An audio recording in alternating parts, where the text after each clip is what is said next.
Eh ben, je me présente, je m'appelle Roxane Eudes, j'ai passé mon bac en 2012 au lycée Madame de Staël.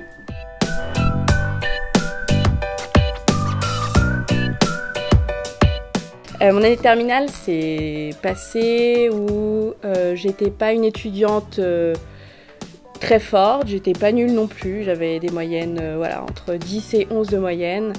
Donc beaucoup de profs me disaient il faut que tu mettes la 5e, le bac c'est à la fin de l'année. Si tu veux faire tes études, tu vas galérer si tu t'y mets pas maintenant. Donc c'est vrai que j'ai eu un peu la pression par rapport à mon bac en terminale, bien que au-delà de l'aspect scolaire, tout s'est extrêmement bien passé. Je dirais même que c'est une de mes meilleures années du lycée. Il s'est passé donc la fin du baccalauréat avec une moyenne qui n'était pas des plus élevées non plus. J'ai pu avoir juste ce qu'il fallait pour avoir mon baccalauréat et c'est vrai que certains profs ont pu me dire que je ne pouvais pas forcément rentrer dans les écoles que je voulais, sachant que je voulais aller dans une seule école, c'était l'EPFL. Ce qui a été beaucoup amplifié aussi par la volonté de mon père que j'aille dans cette école qui a une très grande renommée pour l'architecture, donc les études que je voulais faire.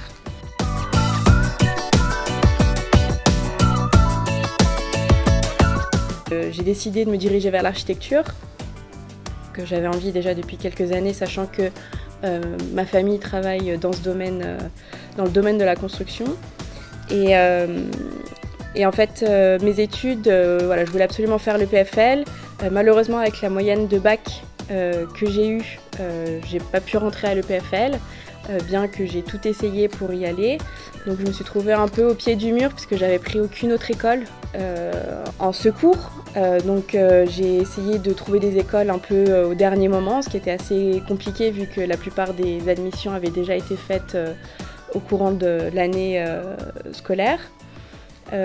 Donc j'ai décidé, après mûre réflexion et discussion avec mes parents, que j'allais profiter de faire une année sabbatique en commençant par faire un stage en architecture afin d'être certaine que c'était vraiment ça que je voulais faire. Je suis partie à Fribourg, en Suisse, faire un stage de 3 mois dans un bureau d'architecture où ça s'est validé, c'était ça que je voulais faire.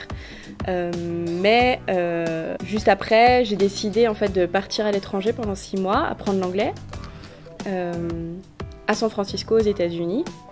Donc je dirais que c'était la meilleure expérience de ma vie, puisque j'ai beaucoup appris sur moi-même. C'est sûr, ça fait extrêmement peur de se dire je pars après mes études, à 18 ans, je pars à l'autre bout du monde apprendre l'anglais. Mais finalement, ça a été plus quelque chose d'extrêmement positif pour la suite, pour aujourd'hui, et puis je pense pour mon avenir. Malheureusement, cette année-là, j'ai appris que ma maman était malade, donc beaucoup de choses se sont un peu bouleversées, tous mes projets se sont un peu bouleversés aussi.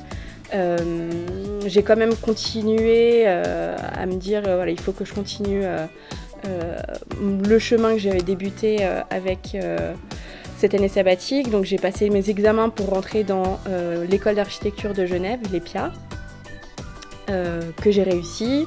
Et donc ça s'est ensuite enchaîné par une année préparatoire pour accéder à la première année d'architecture à l'EPIA.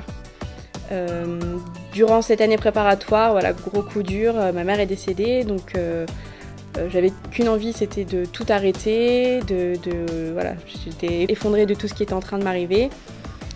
Et c'est vrai que l'architecture, ça a tellement été un but et un projet dès le début, même avant le lycée, je me suis toujours dit j'ai envie de faire de l'architecture, que finalement je me suis dit ne te renferme pas, arrête pas tout, parce que si tu t'arrêtes là, tu vas jamais reprendre.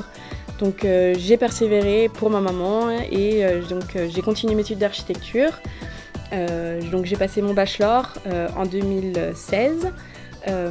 Ensuite, j'ai décidé de faire un master Donc je me suis inscrite dans le master de la continuité en fait, de mon bachelor pour faire un master HES à Fribourg. Donc je suis retournée là où j'avais, on va dire, débuté. Avant cela, j'ai fait un stage de 6 mois dans un bureau d'architecture à Genève, ce qui finalement a été très bénéfique parce que ça m'a permis vraiment de me conforter dans l'idée que je voulais continuer mes études, que m'arrêter maintenant, j'étais pas encore prête. Donc j'ai fait mes 2 années de master à Fribourg que j'ai terminé il y a maintenant 1 mois.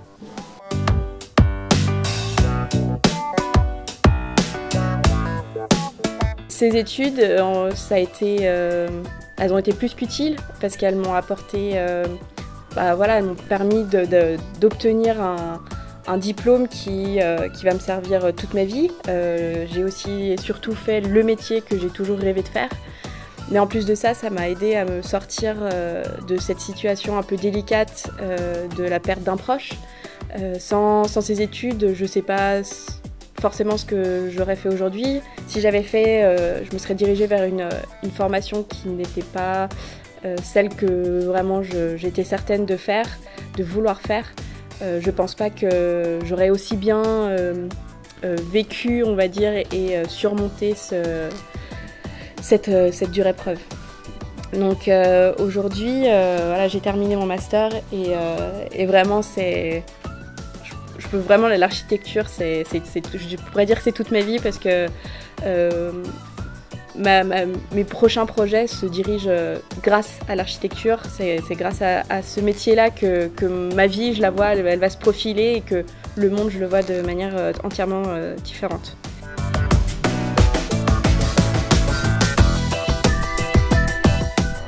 Donc là maintenant, j'ai commencé un travail pour 5 mois. Alors dans une entreprise de construction, puisque trouver 5 mois dans un bureau d'architecture, c'est assez compliqué, parce que au mois d'août, j'ai le projet de partir pour 1 an, en tout cas, en Nouvelle-Zélande,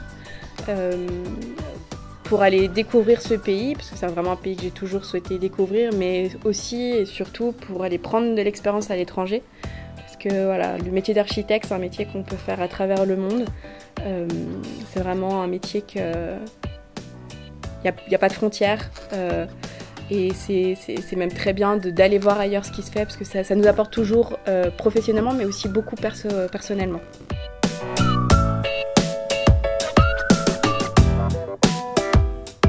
Si j'avais un conseil à donner aux lycéens, ça serait vraiment faites ce que vous avez envie. C'est sûr que c'est compliqué de savoir dès le début exactement quel métier est-ce qu'on veut faire. N'ayez vraiment pas peur de vous tromper. Je dirais pas que c'est des échecs de parcours parce que dans tous les cas ça vous servira. À un moment donné vous ferez le point et vous vous direz c'est grâce à cet échec que j'en suis arrivée là. Donc c'est des bifurcations et on revient toujours sur notre route. Et que voilà, quoi que ce soit, il faut être ouvert à tout ce qui peut se faire, à tous les métiers. Ne vous renfermez pas sur, par exemple, voilà, l'erreur que moi j'ai faite de me renfermer sur une seule école. J'aurais dû être beaucoup plus ouverte, mais finalement, m'être concentrée sur une seule école, ça m'a permis de faire cette année sabbatique, qui m'a permis de voyager, de me redécouvrir, de concrétiser ce projet d'être architecte. Et voilà, faites ce que vous voulez comme on m'a toujours dit, quand tu veux, tu peux.